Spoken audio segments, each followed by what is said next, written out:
Hello, everybody, and welcome. I hope you're having a great afternoon on this sunny afternoon in Philadelphia.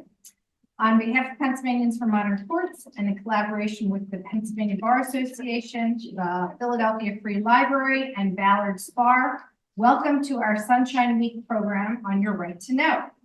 I am Deborah, the CEO of PMC. PMC is a nonpartisan nonprofit working to educate all about our courts and how to navigate them with confidence, provide resources to make that possible, and advocate for judicial reforms to promote inclusion and access to justice. This is an exciting week for PMC and for our Commonwealth, and it is not only just Sunshine Week, but it is also PA Civics Week.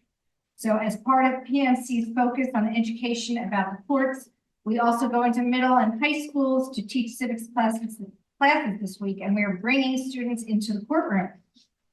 But while we aren't here to speak about civics, which is nevertheless important to our democracy's continuation, we are here to speak about Sunshine Week and the importance of open government and access to accurate and authentic information. We have a terrific panel of experts to speak to us today. We have attorneys from Ballard Spahr and their own law firm, and I can't remember the name of your law firm. Okay. All rise up. Nope. And so, and I was going to introduce you later, but I realized I don't have this in there. A journalist from the Inquirer and Resolve Philly to discuss the laws which exist to provide access to government records, meetings of government agencies, and court proceedings, including how these laws are applied through specific stories and examples. However, before we begin, this program has a dual purpose. Yes, it is to inform us of the tools and laws we have to hold our government and officials accountable, but it is also to provide continuing legal education to lawyers in the audience, both in the room and virtually. So for those of you lawyers physically present, hopefully you have signed in at the front and provided your attorney ID number and email. For those virtually present, I have hopefully sent out to you already an attorney verification form and CLE form, which you need to complete and return to Donna Calvin at ballardspahr.com within 30 days of this program. There will be some numbers displayed on the PowerPoint and read aloud during the program, which those individuals who are attending virtually need to record on the verification form in order to get credit. So thank you all for your patience and understanding when we have to interrupt the speakers. And now I'm gonna, since we've started a little late, I know we have CLE, so we're gonna start. I'm gonna ask the speakers to each, before you speak, give a little bit of an introduction about yourselves, and I may embellish. Because I'm sure none of you will do that, so I will. And I thank you, and I'm going to turn it over to Kaitlin. Thanks so much, Debbie. We move to the first slide of our presentation, and we can go over a little bit what we're going to talk about today. First, we're going to talk about the importance of transparency. Then we're going to talk about the Sunshine Act, which would be access to open meetings in Pennsylvania. Then we'll talk about the courts and what is open and what's closed. And then we'll talk about the right to know law, which is access to government documents and records. So wait, I'm now going to interrupt you because Kaitlin, you need to introduce yourself and tell us a little bit about it. Of course, Debbie, thank you. My name is Kaitlin Gurney. I'm a partner at Ballard Spahr. I work in our media and entertainment group, working for news outlets all across the country, working with all 50 states. Versions of the Sunshine Law and their Public Records Act. Before going to law school, I was a journalist for the Philadelphia Inquirer. And with that, we have our very first CLE code. We want to turn the slide. Thank you. And actually, if we can look back one. So that's Ballard 35 is your first CLE code. And if we can start with talking a little bit about why transparency, why we're here today. Julie, you want to kick us off and, unlike me, remember to introduce yourself? Sure thing. Hi, everybody. My name is Julie Christie. I'm the Director of Data and Special Projects at Resolve Philly. We are a local nonprofit newsroom in the city that bridges journalism from a community-centered, participatory, and collaborative way. So that's the kind of journalism we focus on. We also really spend a lot of time working on and thinking about information divides in our city. And so I'll talk a little bit more about it, but for us, one of the key things that we've really landed on in our work at Resolve is knowing that understanding how your government operates, especially at the local level, is pretty key and fundamental to like survival at the most basic level in this city and not just around the country. You need to know how to be able to access, you know, some of the life-saving resources that our government provides.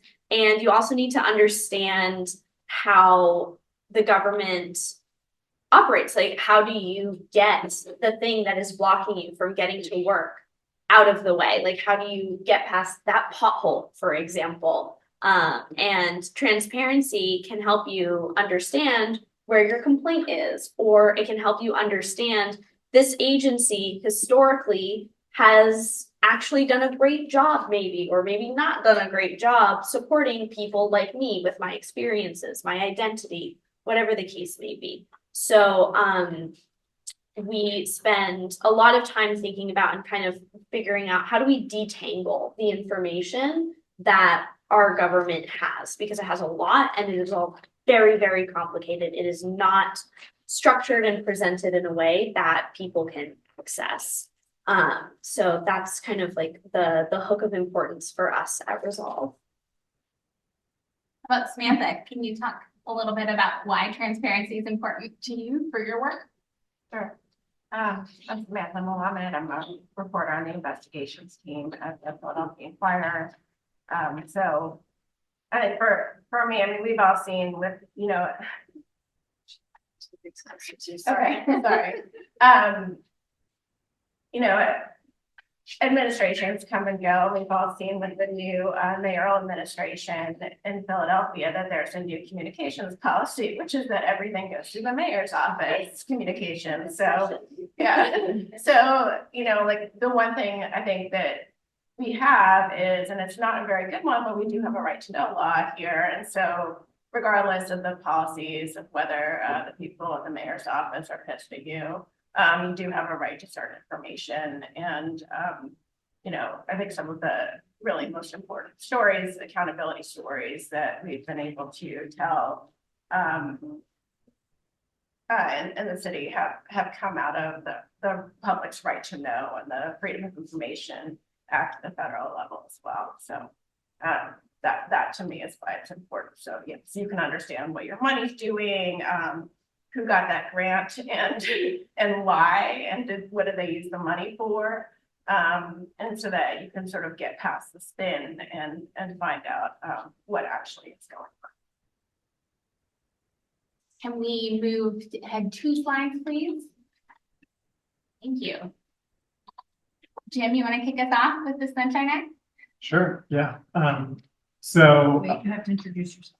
sure. Yeah, my name is Jim Davy. I, as Deb mentioned, run sort of my own, Yeah. I run my own nonprofit law firm. It's called the All Rise Trial Appellate. I do almost exclusively appellate work. And in the context of today, one of the large categories of appeals that I do are open records, right to know law appeals, FOIA appeals, all on behalf of requesters, journalists, other advocates, academic researchers, people like that. You know, I think that, you know, I'm going to also answer the last question actually a little bit, like just by way of connecting things. I got into this partly because the other big area of my practice is police and prison misconduct. And I think that one of the other things that I underscore everything that I've already mentioned, but one of the other big categories of things that is really important for transparency is especially the things where people are not generally directing their attention. I got into this initially because I was trying to get a video of an excessive force incident that happened at a jail. And that's just stuff that, you know, without people asking for videos, using in that case, the right to know law or the federal FOIA, or the equivalent laws in another state, people just have no idea. It's that sort of outside out line thing. I think that it serves a really important transparency purpose. Also, to think about like the things that government is regarding, and aside from the law. But to that end, the Sunshine Act is one of the sort of two big laws that we're going to talk about today. We're going to talk about the Sunshine Act and the Right to Know Law. The Sunshine Act, the Right to Know Law is sort of about documents and records, and we'll talk about that in a second. But the Sunshine Act is essentially about access to public meetings for public, or when agencies or other government entities are holding meetings, when and under what circumstances they have to conduct that in public view.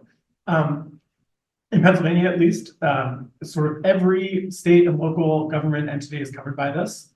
And that includes even, as we'll talk about in a little bit, boards of trustees of like public colleges, not just like government, the traditional sort of council or public elected officials that you think of in that traditional sense. And the Sunshine Act applies, and this we will also talk about this in the context of Penn State, but like the Sunshine Act applies anytime you have elected officials or similar people taking official actions or deliberating about the business of that public entity. And the Sunshine Act sets out both this general requirement of openness, but it also sets out a set of provisions about how that openness has to happen. Because if it was as simple as just saying, oh yeah, like if you happen to know about this thing, you can show up or whatever, that wouldn't really help at all. And so the Sunshine Act sets out a series of you have to provide a certain amount of notice. You have to publicize that notice in certain ways. People will actually be able to get the benefit of the Sunshine Act. And then subsequently, even for people that maybe don't go in person, you do have to post publicly what did you talk about? What business was conducted? What deliberations happened? And if there was a vote, you have to post the tally, things like that. And so again, like Right to Know Law is about records. Sunshine Act is about meetings and public gatherings.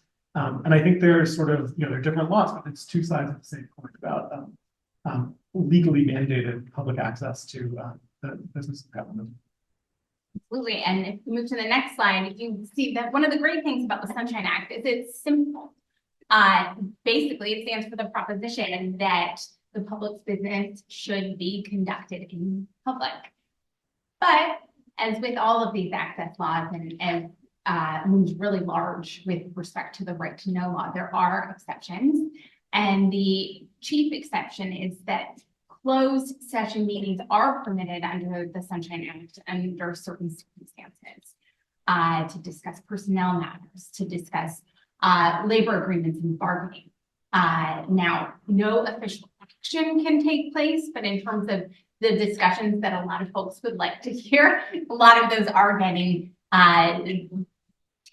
discussed in behind closed doors. It's just the official action, and any comment on that official action does need to take place. So sorry to know, but you mentioned that this is Pennsylvania. So you want to just address a little bit like other states have different laws that people should look into as well? Yeah, I mean, I don't profess to be, and I'm part of Pennsylvania. I don't profess to be an expert on the law of the states, but it is true as a general matter. We'll talk about this too. I will rant probably later about access to attorney's fees, right? But one of the issues here is that every state has different laws about open records and access to public meetings. Pennsylvania's law, Sam obviously has opinions about how good our law is or is not. After it was amended in I want to say 2008 to make it better from being like the very, very worst. But some of our some aspects of Pennsylvania law are less good than states about access, including whether or not you can get attorney's fees litigate successfully. Other states allow that. The federal FOIA allows that. And so I would encourage you, if you're planning to seek a record in another state, like definitely consult a lawyer from that state, or who knows that law specifically. There's a lot of online resources that are helpful with respect to access to any state's public meetings or public records. But I will flag that One of the things I love about my practice is I get to work with every single state's public records and open meetings laws, and it's true, they run the whole gamut. Pennsylvania, Sam, I would say, it's about in the middle with a lot of them, and one of the key things is exactly what Jim said. We don't provide attorney's fees very often, especially in the case of the Sunshine Act, which we can get to with a few recent decisions. But the other thing is other places you can submit a complaint to the Attorney General's office if you were not provided access to a public meeting, and they will litigate it for you. So we don't obviously see that in Pennsylvania. And then other states, if a violation is found, are perhaps less likely than Pennsylvania to allow that to be cured. Pennsylvania goes out of its way, if they see good government action following what they believe was a violation of the law, to say, well, that's good enough, and we have some real recent examples of that. Yeah. We can move on to the next slide. Julie, perhaps you could talk to us about what Resolve's doing. Yeah, so here, I'll make sure that Go for it. this is capturing my voice. So one of the many things that Resolve does is we operate a program called Documenters. This is a national network. It was started by City Bureau out in Chicago. So complete credit to them. It's an incredible program where, City Bureau had the idea and realized that with the shrinking number of government reporters, even in their city, it was really hard to give people information about what was happening at their local zoning meetings and those sorts of things. The meetings where people find out if their house is going to get like knocked down maybe or something like that. And so they decided to do, in the journalism industry, it's called participatory journalism, set regular residents up with the tools to, essentially perform these acts of journalism. So they trained residents on how to pay attention to what goes on in a city meeting. What are the things you need to make a note of, that sort of stuff, essentially data to collect, and train those folks on how to do that, how to distill the information, because also these public meetings can be really, really heady and difficult to follow because they are full of jargon. They'll be like bill number 10,000,759. And you're like, great, that tells me so much about what we're about to talk about. Thank you. And it's hard for the public to participate in these spaces. And also it is the only space where the public is guaranteed a face-to-face with their officials, the people making decisions, regardless of whether those people were elected, and to have that face-to-face interaction entered into a public record. However, in Chicago, in Philadelphia, in the 15 other cities that have now set up a Documenters program there, that guarantee isn't even followed through on. So so we all train and pay residents. That's the other key thing, is we pay Philadelphians to participate in these meetings. And will not participate as in give testimony, but to take these notes. And we post those notes online for free under a Creative Commons license, which means that anybody can use and reproduce them. So for example, if you can't make it to a meeting and you're like, hey, Julie, can Documenters go and take notes? You can use those notes in your reporting. And, we ask that it gets credited, but at the end of the day, it's, under Creative Commons. And so what we're doing is kind of the tagline is we're creating this new public record where sometimes you look at meetings, if an agency shares the minutes, sometimes the minutes are just the agenda with the time of day that they reached the agenda item, which does not help anybody. Including, I would argue, the people in the office who works there, because then you don't know actually what happened at your own public meeting.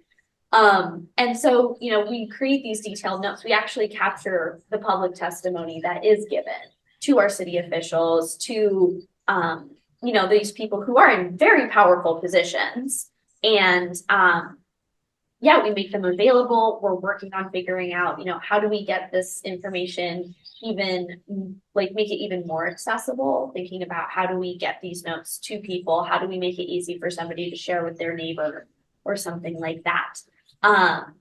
So yeah, so Philly Documenters is a program where there's zero barrier. We ask folks to do a 2-hour training with us. We go over the Sunshine Law. We talk about your rights. When you're at a public meeting, like your right to protest to executive session. If they go into that, you're allowed to say, I don't think you should go into the executive session, and you can kind of demand reasoning for it. You're allowed to protest violations. You're also allowed to record a public meeting in any form for the entirety of the public meeting. You're not really allowed to be restricted.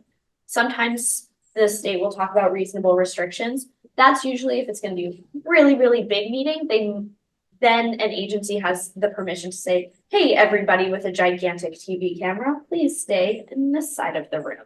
But at the end of the day, that's kind of, in my opinion, where it really ends.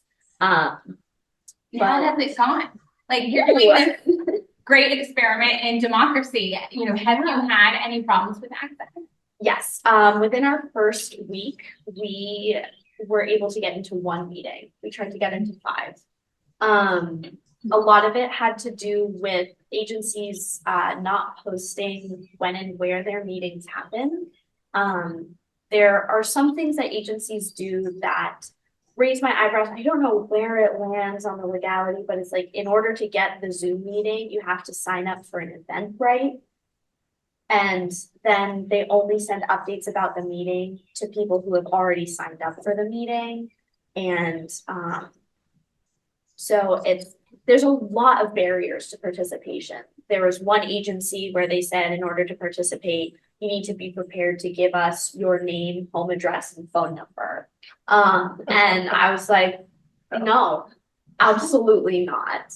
Especially because you deal with policing. Yeah. And that's really going to turn people off from attending these meetings. And so it's really, really hard. There are only some agencies that post when their meetings happen. Some, even fewer, will post when those meetings get canceled. And the fewest is usually the notes or the like the minutes of what's going on. Oftentimes we'll get when a meeting's happening. We do not know what's going to happen in that meeting until we get there. There's no agenda.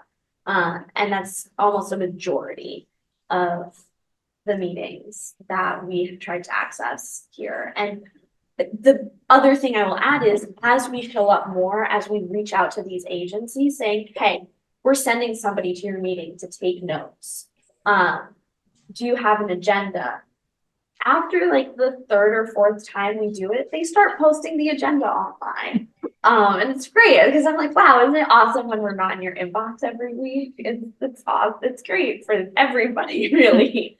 And we've had some really great interactions with agencies as well, saying like, telling us, since you started showing up, we do a better job. We actually are taking minutes now and posting them because it's helpful for us. So it's tough at the beginning. And then as we work with an agency more and more, sometimes we have seen those agencies like take on the practice and, actually falling, because we don't show up and say like, you're breaking the law right off the bat. We do our best to just work with them, because one of the things we learned really early on was some of the meetings we tried to go to, they didn't know that they were public meetings. Like, some of these agencies do not realize that what they are doing has to be public, because nobody has shown up to one of their meetings for 5 years. The other key thing was people really just were not aware of like the requirements for it. It's something that I think, and this is probably across the state, given how often the Office of Open Records gives the training to cities and towns on public meetings. It's just not something people are familiar with. And you're doing all this work to set up a meeting. I do deeply sympathize with like, it's extra work. And also at the end of the day, it's going to be helpful for them. It's that kind of like front end investment that pays off in the long run. So there's been a real change post-COVID that so many of these public meetings are also being live streamed, or you can access via Zoom and just like the CLE. Samantha, how has that changed reporting from your perspective at the Inquirer? That you can often go through back and find a recording of the meeting or you're trying to get that quote from. I mean, for me personally, I don't think it's been a huge change for me. I think one thing that's been sort of challenging is court proceedings. Some of them are still happening on Zoom. And there, I think courts are really not used to people showing up. Just as honestly, in court, a lot of court judges are not used to, like people showing up in their, like in civil court. I mean, in common pleas court, it's like criminal court. If you go there, obviously there's like many defendants and witnesses coming through, but in civil court, often there's hearings are happening one at a time, and there's like no one showing up just to observe. So I think people are very unused to that. I mean, and it can be sort of a struggle to assert your right to be there, but I think in terms of, I don't find that generally access to information is trending towards getting easier. Well, one thing that we are in a kind of interesting phase, so there's a lot less litigation about the Sunshine Act than there is about the right to know law. And part of that is because these meetings are ephemeral. They happen and then they're done. And it can be hard to challenge in the moment, or the law does make it very easy for an agency to cure. But so happens right now we have a fair number of Sunshine Act issues, and if we move to the next slide. Jim, could you talk to us a little bit about what's going on with Penn State? Yeah, absolutely. And I think actually the way that I'm going to set this up a little bit is actually in reference to a thing that Julie said, which is talking about the positive effect of letting some of these public entities know about their obligations to the law. And I think that there's sort of two kinds of non-compliance with the Sunshine Act. One of them is just lack of knowledge, lack of training, lack of understanding of the law. And then there's very intentional non-compliance, which we're going to talk about here. And what is going on here is that Spotlight PA, which is a wonderful nonprofit newsroom that probably everyone on this, everyone on the Zoom and everyone in the room knows about, has been trying to address for a long time an ongoing practice of the Pennsylvania State University Board of Trustees holding meetings privately and calling them either conferences or executive sessions. And as Kaitlin was talking about a little while ago, a lot of what the Sunshine Act is about is whether you're properly characterizing something as a conference, an executive session, or whether it's otherwise subject to the requirements for openness. And in this case, obviously these are like allegations, civil lawsuit, whatever. But the reason that I feel totally comfortable saying that it's intentional non-compliance is that, among other things, besides the fact that the Reporters Committee, which represents Spotlight PA, has written them a bunch of letters about why we need to stop doing this.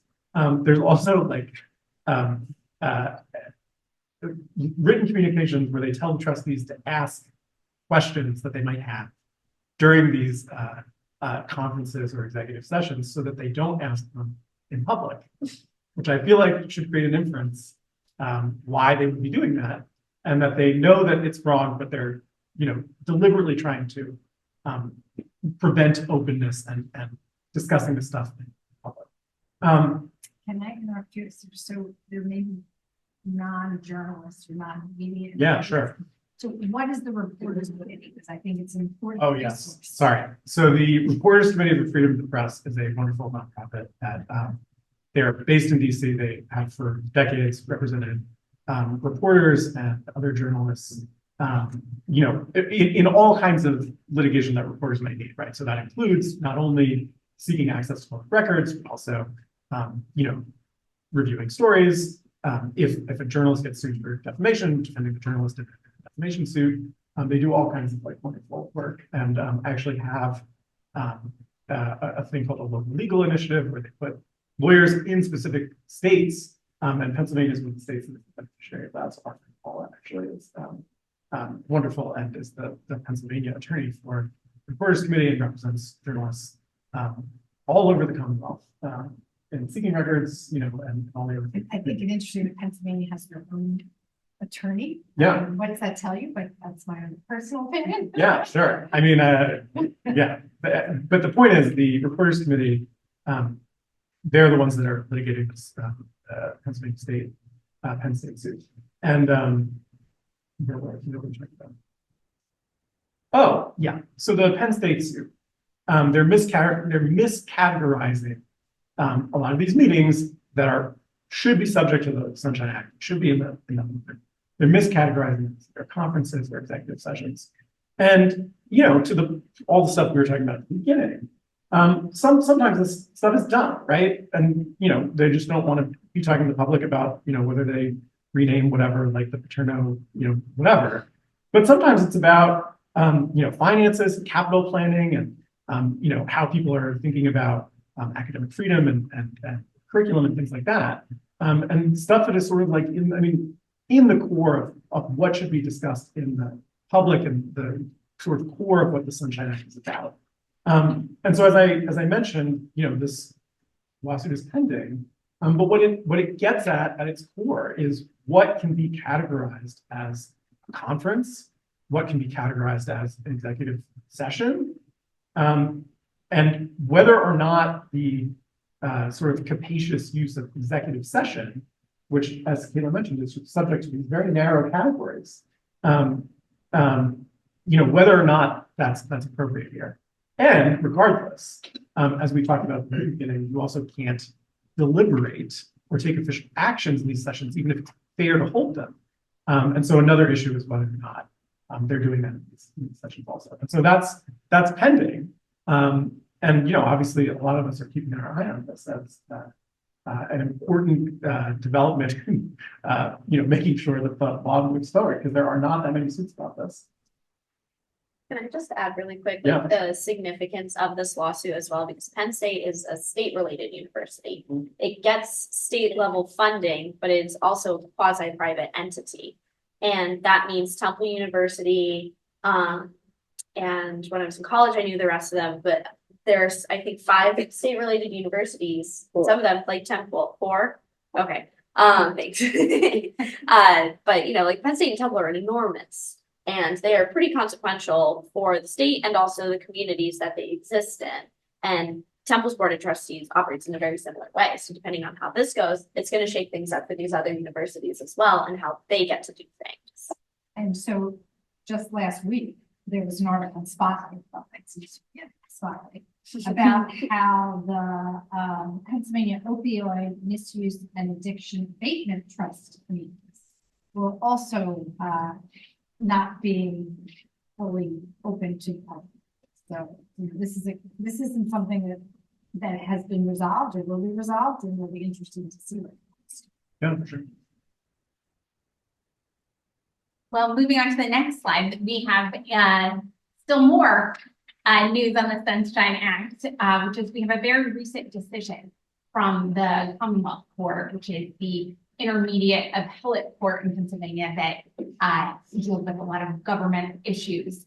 And among them would be any Sunshine Act or right to know law case that comes up and is challenged on appeal. And this is the case of Coleman versus the Parkland School District. And the case, what happened there is there was a public meeting, and at the very last minute, during a public meeting itself, the school district said they'd like to amend the agenda for that meeting. And so right there from the floor, they all agreed and voted yes to amend the agenda because there had been news. The teachers had just ratified their union contract. So that was discussed right then and there. And Jarrett Coleman very objected to this being added at the last minute, and went on to actually file a lawsuit. And the trial court ruled on summary judgment for the school district. But Coleman, again, appealed, to the Commonwealth Court, and the Commonwealth Court said, no, you can't do that. There's very clear exemptions on when, you need to post your agenda publicly. That means publicly post it online, mailing a notice in newspapers and the like, 24 hours in advance. And Julie, so if you're not seeing that, we have some issues. We might want to bring this decision to attach it to some of those emails you sent. Yeah, But that would be really fun for us. but the Commonwealth Court was clear that no, except in extremely limited circumstances, you can't amend that agenda either. In cases of emergency, you're permitted to do so. You also can when someone brings that up from the floor. So a person in the community can come up and start talking about something, and yes, then because the idea being we want to be responsive to our constituents, then you are permitted to have an amendment from the floor and talk about that business, even if it's not on your agenda. And then also you're allowed to amend for de minimis things, but this was not de minimis. This was a bargaining agreement with the local union.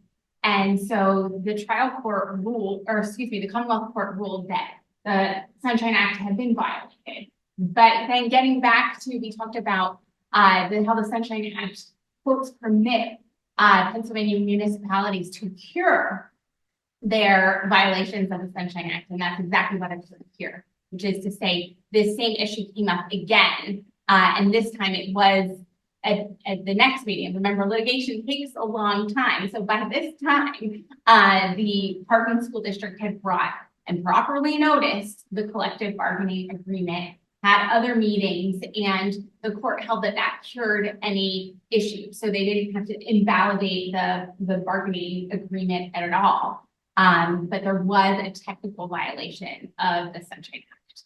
And then to your point, Jen, you talked about attorney's fees. So Coleman asked for the Parkland School District to pay his attorney's fees, and the Commonwealth Court said no. That because there was no bad faith and because it was just a technical violation, that there wasn't going to be payment of the attorney's fee. And that is a different story than we see in other states around the country. Really, attorney's fees sounds like this thing that shouldn't be very technical, shouldn't make or break the way a law works. But I think we see across the board, whether there's this attorney's fees penalty in the sunshine capacity or in the right to know law capacity, it makes all the difference.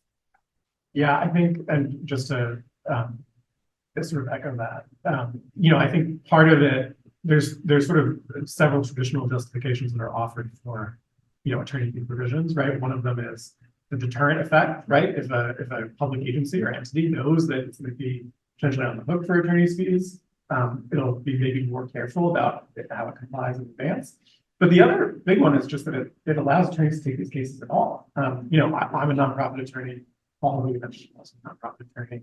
And it doesn't necessarily matter to us. I mean, we're just in it for one game, right? But like, if you're a private attorney who needs to make the books balance, it's hard to sort of take on open-ended right to know law work without knowing that there's going to be any money necessarily in it at the end. And so, in other states, and especially in federal FOIA, where you can get fees, there's a lot of people that are willing, a lot of lawyers who are willing to do that work for journalists and others because they know that they could at least potentially read for a while.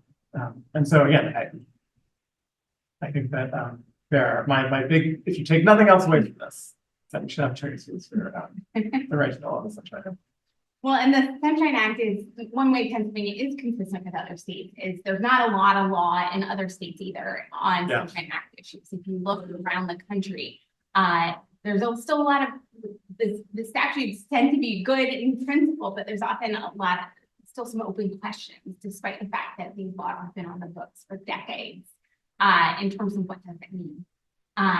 But with that, we can pivot on to a second area of access to the courts, which is an area where there's a ton of law on the books, starting, of course, with the biggest law in this area, which would be the law of the land, the First Amendment, which does govern a lot of court access issues that we run into.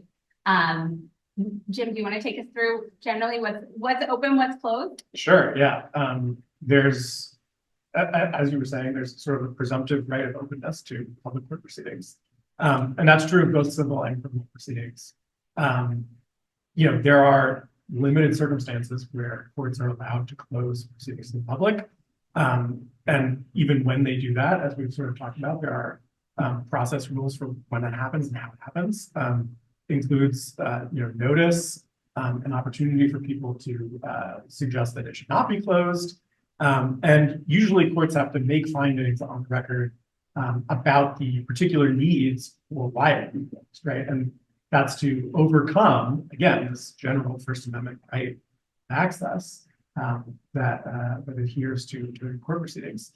And there are various reasons that could justify a closed courtroom, including if there's like a particularly acute public safety issue, or sometimes if there are like ongoing ongoing criminal investigations that someone's identity as a witness would be compromised or something. But it's a very limited set of it's a very, very limited set of categories. So in general, it's a strong yeah.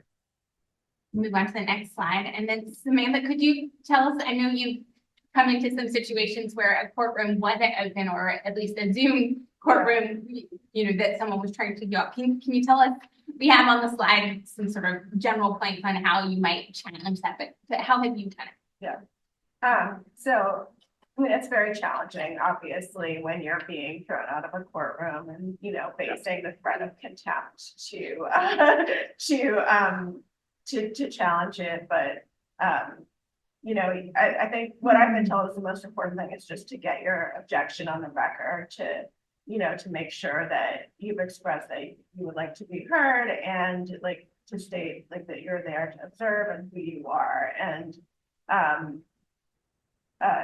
you can ask for the hearing, for the proceedings to recess until you can get a lawyer to argue on your behalf.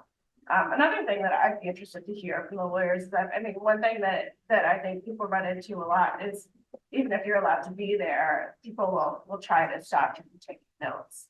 And I'm curious what the right is to take notes in a courtroom. So I'm going to first interrupt and say it's time for those online to record this next number. It's Ballard 12.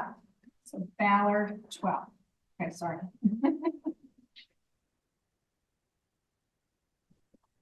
So Samantha, courts are permitted to make rules about courtroom decorum.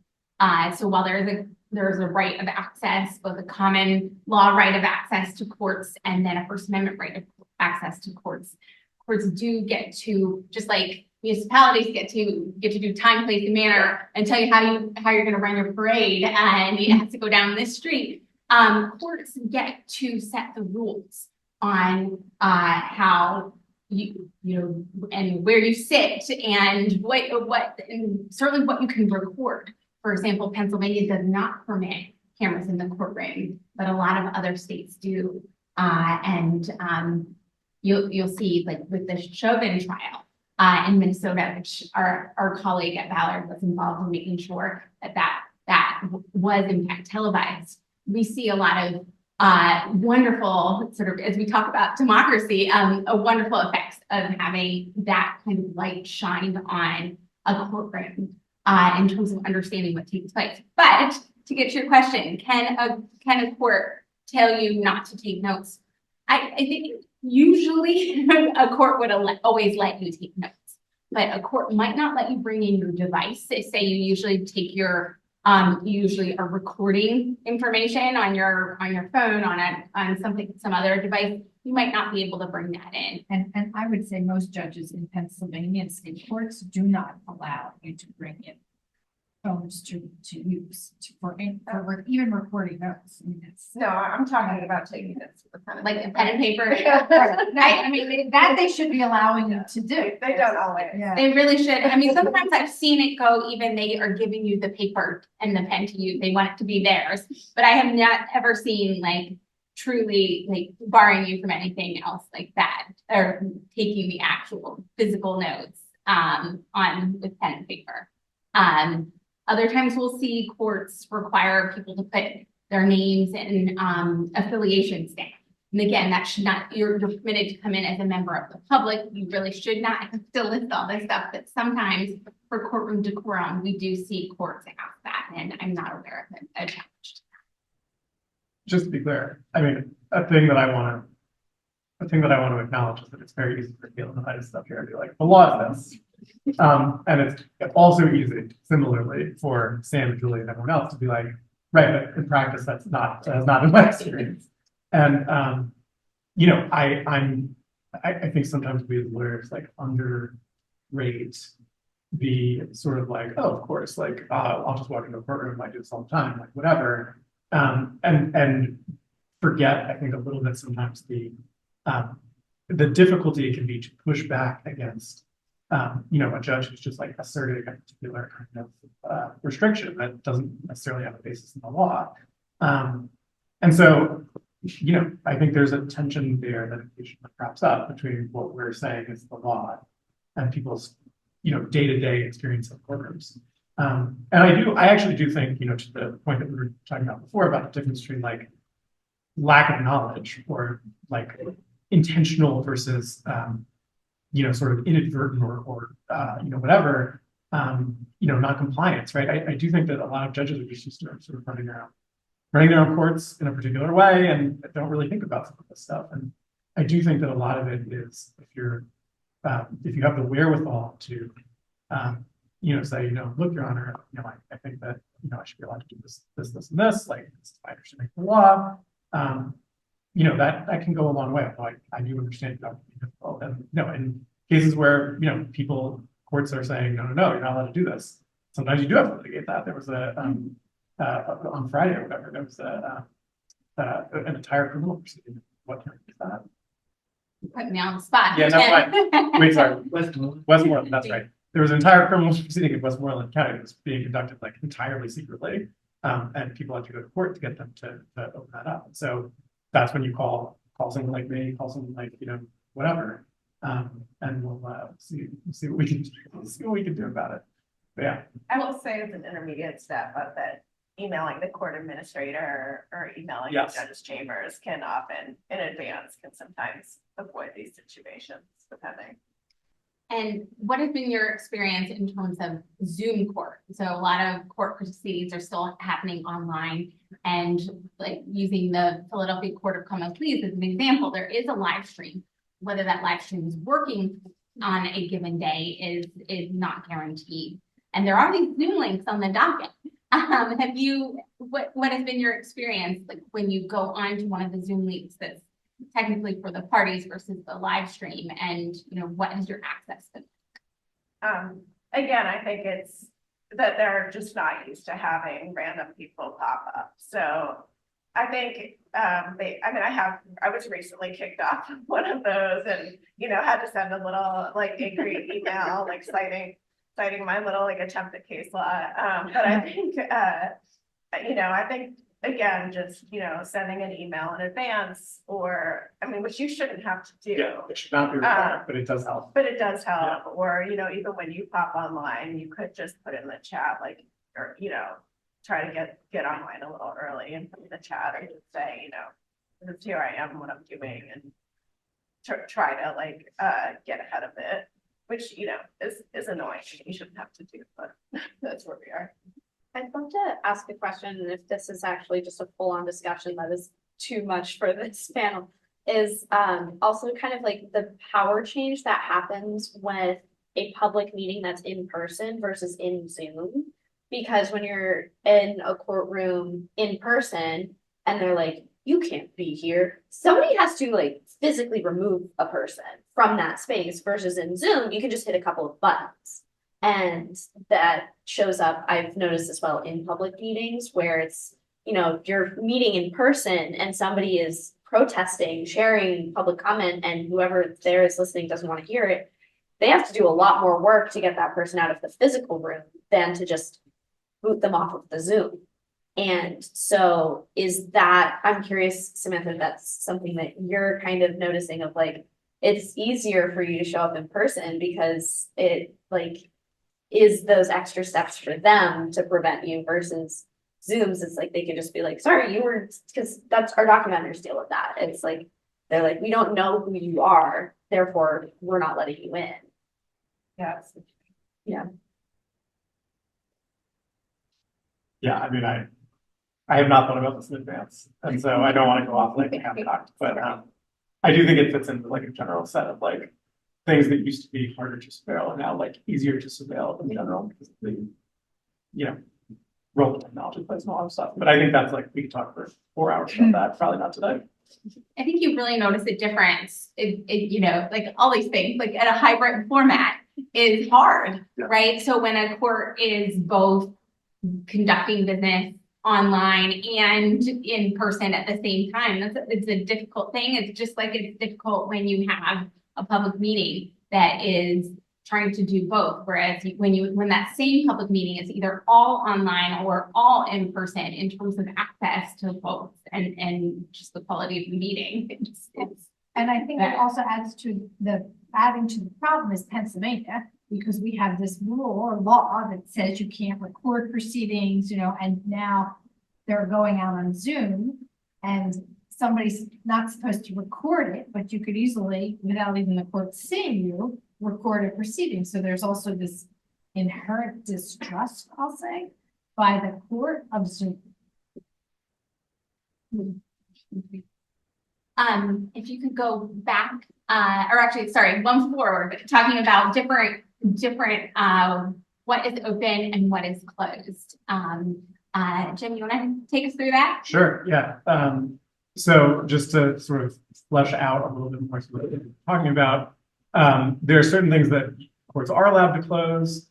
One of them, as I sort of alluded to, although inartfully, is certain kinds of criminal cases, including, you know, where there's obviously like very sensitive, like witness testimony, things like that happening. Grand juries, which are pre-indictment, you know, investigative juries, as opposed to juries that are sort of passing upon, you know, guilt and innocence of an individual. You know, grand juries, because they're hearing again sort of this like sensitive investigative information. That stuff can often be closed to the public. You know, there are certain like juvenile. Another example is juvenile court proceedings.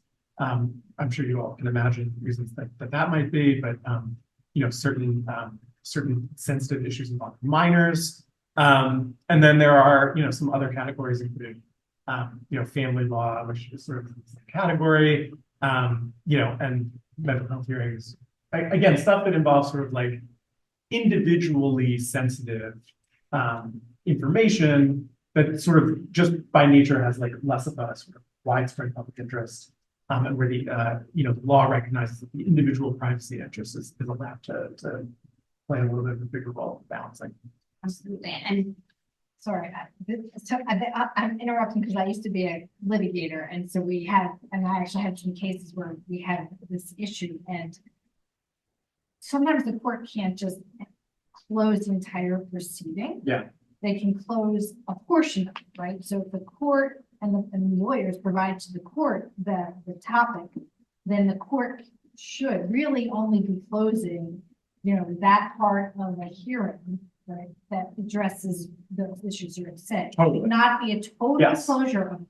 Yeah, totally. And just to be clear, I'm extremely pro-openness.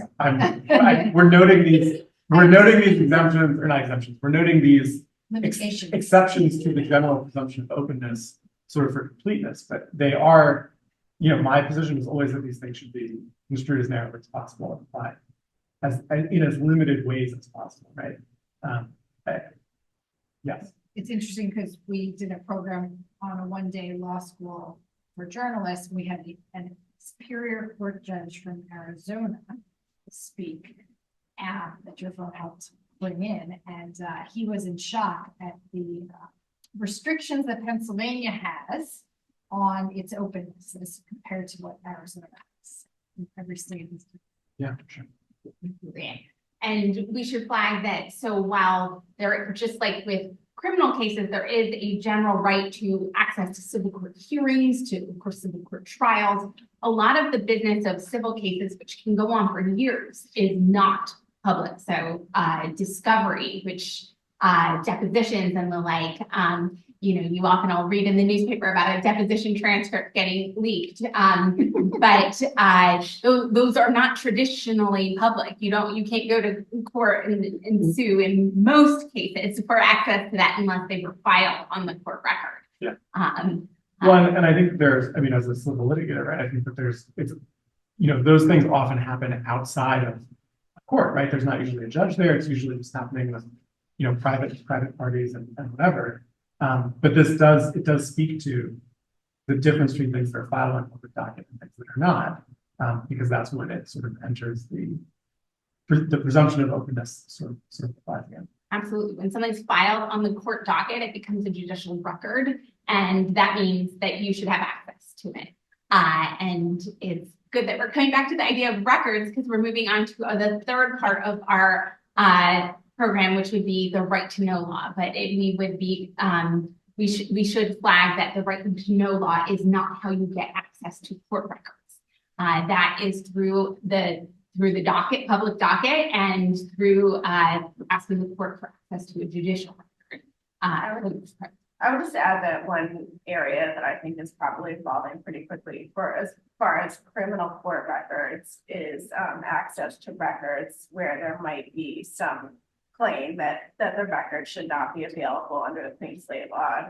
Journalists and others across Pennsylvania are dealing with this right now, where they're being denied access to records because local court clerks think that those records are no longer public. So I think that's going to be something that we all are going to be running into and probably will need to be litigated. And the clean slate law has recently been expanded, so that may be more concern.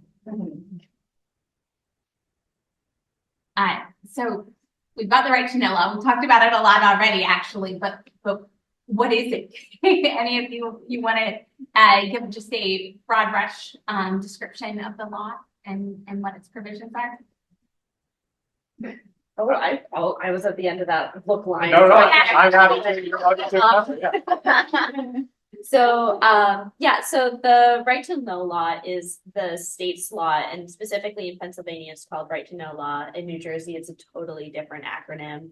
At the federal level, it's FOIA. So in Pennsylvania, and I mean everywhere, these records laws are establishing that like the documents and data and information that our government generates is also available for public access. And each state obviously has its own different levels of what those things are. So for example, in Pennsylvania, I know the Reporters Committee is trying to get a more generous read around data.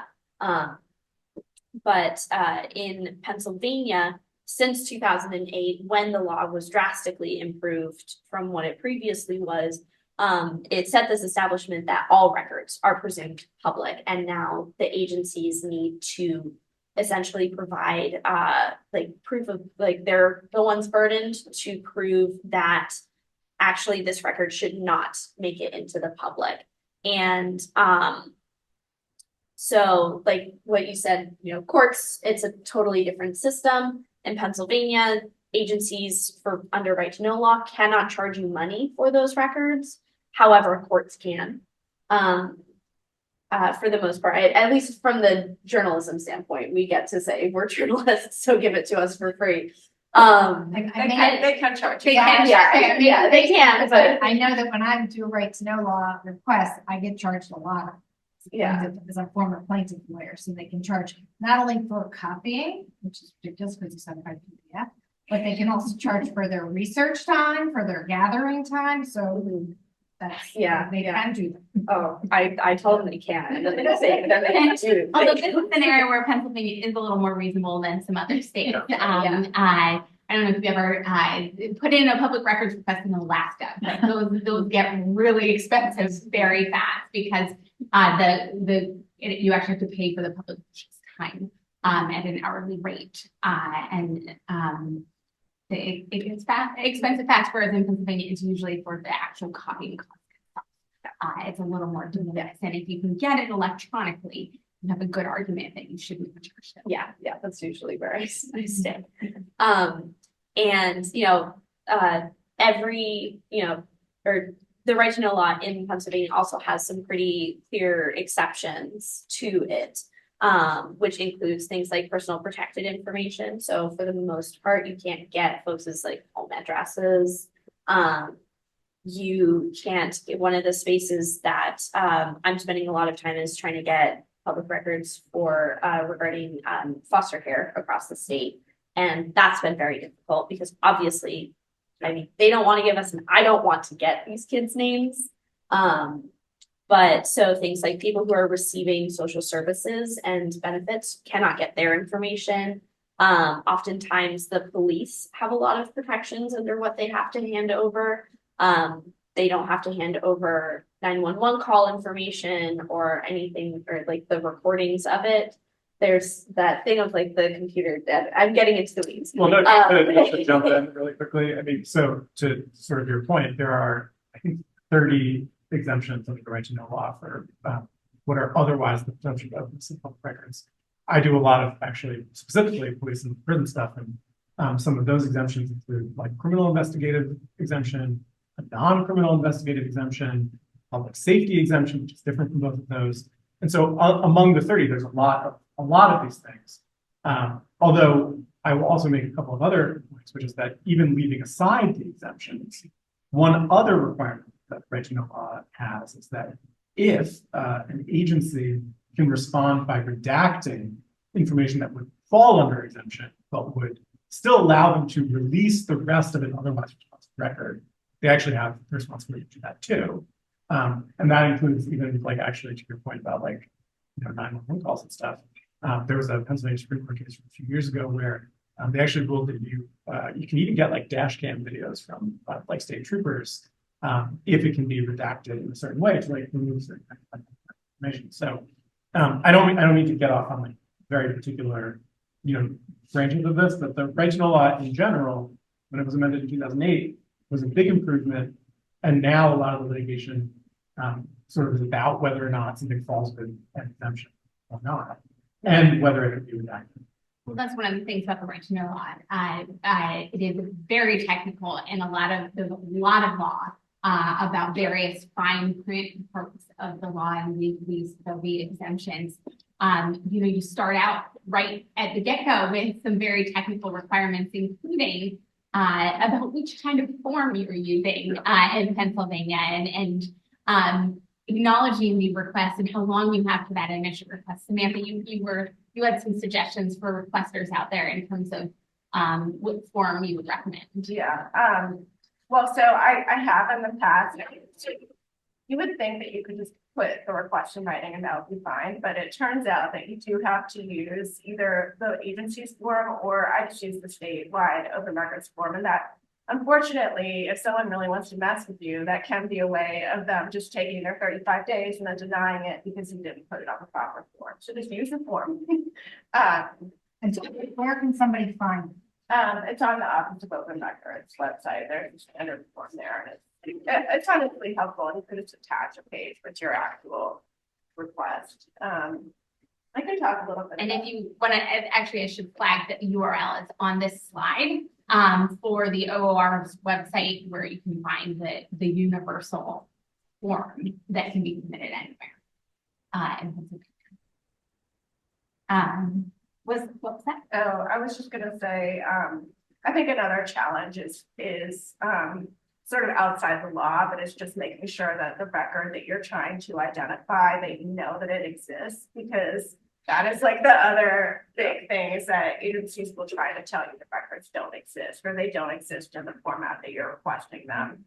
So it's like really important to your research, whether it's, reporting or just sort of like making a couple phone calls as that's known to non-reporters, or reading the policy manuals or right to know the policy manuals, which will have all the different types of records that are kept.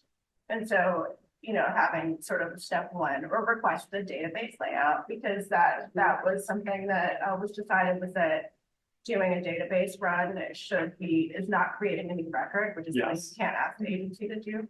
So it's really important to understand what documents are available, and then step two can be to actually figure out if there's a way that you can figure out that they don't fit the exemption, find the way that it's not in personnel file or that it's not pre-decisional deliberation. So there is a question on Zoom, from Zoom, about can information on catchment areas be, be requested? Like maps of catchment areas? Or any kind of. Yeah, Yes. yeah. Okay. I mean, yes. And I'm going to interrupt because we have to disclose another number. It is Ballard 40. So those of you on Zoom trying to get your CLE, please make sure you write this down, Ballard 40. Sorry. I think I saw somebody, if you have. You're saying you can use the right to know to get a dash again? Yeah. Yes. Well, there's a separate statute for body worn camera Yes. of a police officer. And so that's one of the other things about the right to know law. Again, complicated, a lot of fine print. So if there is a statute in Pennsylvania that is directly on point, an example of the coroner's act, or here there's a special statute applicable to body worn camera. It's called Act 22. And those specific statutes governing the access govern. So that's going to be the way you need to, and of course, how are you to know, right? Necessarily in terms of that there's a specific statute here. And so I would direct you to a resource, which would be the Office of Open Records website. Is tremendous in terms of providing all kinds of information. Great information about the Sunshine Act. Not their business, but they have it there. They also have a lot of information about these other acts, the specific statutes that would govern it. Because you do need to follow the body worn camera procedure for getting access to that. And you can in many cases get it. The key I would flag is follow that procedure, and then above all, submit your request as soon as possible. Body worn camera is something that is litigated all over the country, and it can be really powerful when people have access to it, but you need to request it immediately because otherwise it can disappear. So just a little public access point on that. But again, the OOR is something that Pennsylvania has and was established with this new version of the right to know law from 2009. And we're really unusual that way in that we have an OOR. New Jersey has a version of an intermediate state agency devoted to public records, so does Connecticut. But we're the only 3 states that have that. And so you have to get a response to your right to know request within 5 days, or it is deemed denied. Often you will get an immediate request for a 30-day extension from the agency. They can send that by themselves, and you have to take it. But that's when it's really important to get out of the count. The moment you submit a public records request, you should take a look at what are those 5 days? Have you heard within them? And then calendar out the 30 days. Because then if you do not hear, if it's what's called a deemed denial, you only have a certain number of calendar days to appeal to the OOR. And use the OOR's forms. It's all electronic. It's all on their website now. It's a wonderful resource. And you can go and appeal your deemed denial, or in the event you actually get a denial. This is like you can appeal there as well, or a partial denial or something like. And please use that resource of the OOR because they make it really great to be able to do that without having legal counsel. They try and spell that out as clearly as they can for this is how you proceed with your records request. Because then we get to one of at least my personal parts of the right to know law that is, I think is really difficult, which is after the OOR, it gets really hard to proceed. Yeah. And I think one of the things that's very annoying about it in particular, and Sam obviously is very familiar with this, but so as Kaitlin was saying, you can go, it's very easy to proceed by yourself at the OOR. You can even win at the OOR. People win pro se at the OOR against public entities that have lawyers all the time, in part because they're right. But what is allowed to happen then is that the public entity can take an appeal from the OOR to their home court of common pleas, like their home county's court of common pleas. Or if it's a state agency, like it goes to the common court, but like sorry, what were you saying? I'm just gonna ask Lucy, could you go ahead? Oh, yeah. Where this is laid out. Yeah, and oh yeah, sorry. And so if you are an agency or a public entity that is appealing your own loss at the Office of Open Records to your home court of common pleas, I'm sure you can see one of the problems here, right? Which is that there's like home cooking, like the lawyers all know each other. A lot of the judges in the counties like used to be people who were either like solicitors or prosecutors, people that like they all know each other. And then in some of those counties, you can't even physically appear in court, to make a legal argument if you're not an attorney, right? And so there's this bottleneck that happens where you've won, you're entitled to this record, but if you don't have an attorney, it can bring the process to a grinding halt. And so that is the thing that I think trips up a lot of people in the process of getting these records to which they're. Absolutely, it gets complicated fast. So definitely use the OOR. Also, the OOR offers the ability to do mediation. So one of the things is you cannot change so Samantha was talking about whether this record exists. Did you ask for it exactly right? Well, if you appeal to the OOR and you select mediation, you have the chance to actually talk about your request and what you're seeking with the other side's counsel. And you can, during that process, you can change your request somewhat in a way that you absolutely cannot if you're litigating it. And so just flagging that's a really wonderful program. Also, you can occasionally get what's called in-camera review, where the OOR would reviews the data that has been withheld that's responsive to your request. And I should flag that when it's the state on the other side, the Commonwealth on the other side, and you are appealing past the OOR, you're going straight to Commonwealth court. So you don't have that intermediate step that Jim was talking about with respect to coming to police court. But if we can move to the next slide. I just have one small point about appealing to OOR is if you get a record that's redacted, you can also appeal the redaction. Yes. So don't hesitate to do that either. Totally point. Well, I was actually hoping you could now talk about if we could go to the court order on it. There we go. Samantha, that's your request, and you had the experience of, you've had many experiences of appealing to the OOR, but also to come to police court. Yeah. So hoping you and Jim could talk about that. Yeah, so I'll start and then I'll hand it over to you. This request was one, the Philadelphia police fortunately keep their directives all online. So I was reporting into a story about a police squad that had caused potentially a lot of vehicle accidents. And so I looked at their directives and I found that there were various memoranda that they were supposed to keep about fleet accident reports, cars that were out of service, and I think like officers and like whether they were at fault. And so I filed this request and the agency actually failed to respond to me within 5 days. And normally if that happened and I was paying attention, I would email them and just, ask them what was going on. But I think I just sort of lost track of it. And then I felt like, okay, well, I'm sort of out of my, I'm potentially running out of my appeal period. So I just appealed to OOR because it was deemed denied. And I did check off mediation because I was hoping that we could just figure it out. But instead what happened was they gave me some of the records, they disputed others, I believe, and I ended up winning at OOR. And the city of Philadelphia has unfortunately been taking a lot of these cases to common police court. So at that point, I went begging to Jim to help me. Defend this case because we wanted the records and we didn't want it a loss to be sort of creating a bad case law. Yeah, so Sam is exactly right.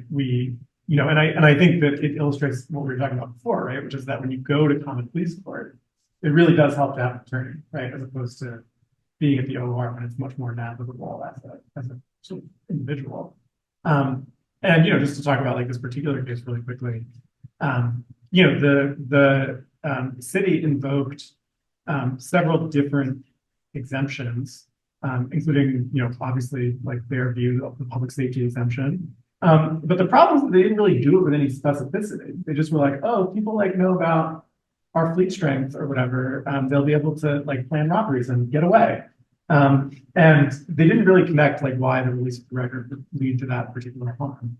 And one of the things that happens at common police court, this is also uncommon in most litigation for the lawyers who are listening. Public entities are allowed to expand the record at the common police court. Like normally in like all civil litigation, if you appeal, you're stuck with the record that was in front of the prior decision maker, because that's like the only fair way to litigate. But in right to know law, you're allowed to expand the record at multiple points along the way. And so, in this case, like, we were literally like, oh, like, do you have any like new evidence that you're short somewhere, and that like these things are going to reveal shortcomings in fleet strength or where the vehicles are? And no, the answer was that it's not. And so the judge ultimately did. Oh, I'll say one other thing actually. To Kaitlin's point, it often does really help to ask for an in-camera review, because I think that I once was arguing a right to know law case at the Commonwealth Court, and the judge said, oh, it's kind of like you're litigating this with one hand behind your back, because you don't actually know what's in the record that you're asking for. And so like, they can invoke whatever exemption, and you're like, I don't think that applies, but you don't know because you haven't seen it. And I think in-camera review is a really powerful tool to ask for, because at least the judge knows, and at least the judge can say, God, they're saying what? Like, of course this doesn't apply. And so that was something that we had done in that case, right? Which was that the common pleas judge looked at these things. This is not going to threaten public safety in any way. Of course you get the record. And there's certain exemptions that are really suited to that in-camera review. Like one of the exemptions, one of the 30 is for internal pre-decisional deliberations. What is that? And so often a court may look at that and say, no, I'm sorry, that doesn't fit what that is. And it might be a smaller record than, in-camera review is only useful if it's the kind of thing a court can reasonably, or the OR can reasonably review, and it's not, 50,000 pages, which is going to get some pushback. I think it's also, just to say one other thing about that, I actually do think it's also especially good for redactions. Sam's mentioning the challenge redactions, and that's totally true. And I think that especially when an agency has acknowledged that the record is otherwise responsive, and it's down to the propriety of like whether a particular piece of information within that record is, likely to cause whatever alleged problem they're raising. I think it's especially important when we're talking about redactions to ask for it. Yeah. No, I think that's a great point. Yes, we have a question. Hi, can I ask you, in terms of supplementing the record? Yeah. You can do that in Commonwealth Court too? Common Pleas? You are Yes, you can. You are allowed to. It like looks different. Like a common police court, people will come in and do testimony and stuff. But even at the Commonwealth Court, you're allowed to like put in like affidavits and declarations and like whatever. Like on a petition for review? Yeah. Okay. Yeah, and that's That's that not the phase. right answer. That phase was the correct way to respond to them. Yeah, that's right. Moving on to our next slide. So there's always a lot of litigation in Pennsylvania about the right to know law.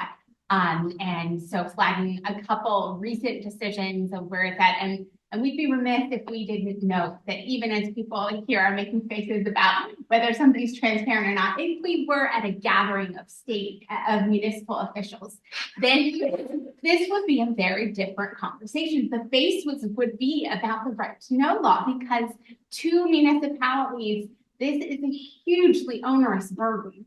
And there's a lot of exemptions that do not apply to municipalities.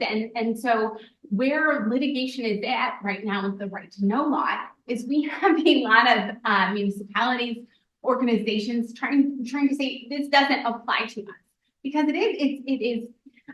We are here as transparency advocates, but it takes a lot of time and can be very expensive for these municipalities. I should probably flag that. But one recent decision just last month, in fact, from the state Supreme Court was about the PIAA, which is the Pennsylvania Interscholastic Athletic Association, which runs high school sports in Pennsylvania. And they try to allege that they should not be subject to the right to know law. And in a resounding decision from the state Supreme Court, the ruling is yes, the PIAA does have to comply with the right to know law. Not only are they explicitly mentioned as a governmental agency in state law, but there's also provision, and Justice Wecht wrote a concurring opinion that laid this out really nicely. Even if you weren't in the state statute as a state agency, which the PIAA is, when you are doing the public's business, when you have a contract and are taking on something that a public agency would normally do, you are subject to the right to know law. And so here we have huge areas of high school sports that are which is a pretty big business in Pennsylvania, and they are getting contracted out to this nonprofit agency. And so the state Supreme Court was very clear that the right to know law is something that they needed to contend with. Does that case law have implications for like agencies that, for example, the city of Philadelphia contracts with? Absolutely. If you look at Justice Wecht's concurring opinion, he lays out really clearly when you are doing the public's business, you are covered by the right to know law. And so I know we've done a lot of talking today about how Pennsylvania's right to know law is not perfect, and indeed it's not. But actually, in terms of having third parties that aren't necessarily government entities comply with the law, Pennsylvania's law has a lot more teeth than a lot of other states, and it's very clear on this. I know our time is starting to run to the end. Yeah, I was gonna say, actually, there was a case that I was gonna talk about too, but should we just like see if people have questions to make sure that we get. Absolutely. Nothing's come up yet. Well, Jim, while we wait to see if there's any questions, and please type up either online or here. Do you want to briefly talk about the Haler decision, which is in some ways very much like the PIAA decision in that we see agencies trying very hard not to have the right to know law apply to them. Yeah, the Haler decision is That's the next it's slide. an en banc decision of the Commonwealth Court from like mid to late 2023. And it addressed. Do you want to explain what en banc decision is for those who are not? Sorry, yes, it means the full Commonwealth Court decided it, as opposed to merely a three-judge panel of judges who are looking at the issue. It means everyone on the court who's an active judge, like, actually sat and considered this issue. It was, I think, unanimous, or maybe it was like 1%, but it was addressed the persistent issue of journalists and advocates trying to get records about people who die in custody, which happens at like an alarming rate in various like carceral settings in Pennsylvania.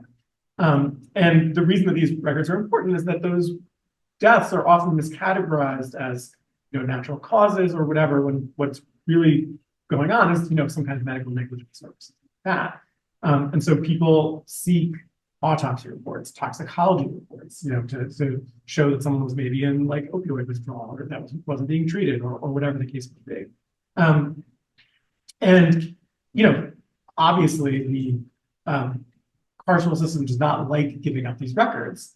And ultimately, this goes to what Kaitlin was talking about there's the overall right to know law, but there's often a specific law that bears on a particular request. And so in this case, there's the right to know law, but there's also the Coroners Act, which specifically provides for coroners that it says that they shall produce records for a modest fee upon request. And the Supreme Court of Pennsylvania had long ago said this meant you get them, but the coroners in general, all over the Commonwealth, have been asserting that the 2008 right to know law exemptions, including the criminal investigative exemption, non-criminal investigative exemption, there's an autopsy exemption, meant that you could no longer get these records of the Coroners Act. And the en banc court held that because the Coroner's Act is a more specific law, no exemption applies. It provides for release under the right to know law that you can use these records. It does not mean, by the way, that the County Coroners Association and various county coroners are not still resisting giving up these records. I mean, this continues to be litigated to this day. Obviously, this is a rapidly evolving area of law. But, one thing that I would say, again, as someone who represents people that have asked for these records, these are really important records to get, in part because it really is to sort of tie everything together. This comes back to what we were talking about at the beginning about the meaning and importance of public transparency, including into things that go on in the public's name, in government-run prisons, jails, whatever. It's very important for us to do this.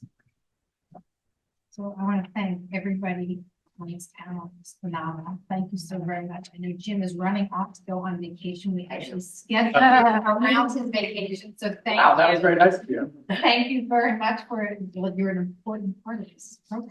And if anybody has any questions, please feel free to reach out. We can direct you to the right person and have a great day. Thank you.